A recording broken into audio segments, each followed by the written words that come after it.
জি তোমাকে আমি পরামর্শ দিছিলাম যে ওই জমিতে জন্য যে জমিটা আছে ওই জমির জন্য চিচিং চাষ করলে তুমি লাভবান হবে।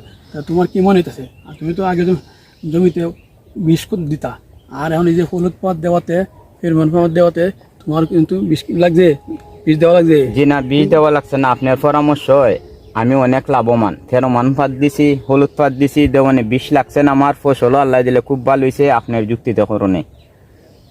এবং তোমার এই যে দেখো কি কি পরিমাণ পোকা, এটা এই অনেক পোকা আছে, বুয়ামের বীজ তো ঢুকে, আবার হলুদ পাতও লাগে থাকতো বারফের মধ্যে যে পোকা আছে এগুলো ভিতরে সিদ্ধ করলে বললে না এই ফলটা পচে গেল কিনে। আপনার পরামর্শ আমি লাভবান আছি, মানে আমার বীরসা একটু প্রমাণ দেয় মাল দেয় নষ্ট হয়েছে না। আর এই যে ফেরোমন ফাঁদগুলো কিন্তু ভালো না, অন্য যে ফেরোমন ফাঁদগুলো বাইরেছে এগুলো কিন্তু ফাউডার দেওয়া লাগে না, পানি দেওয়া লাগে না। জি আমি পানি দিছি না বুয়ামু।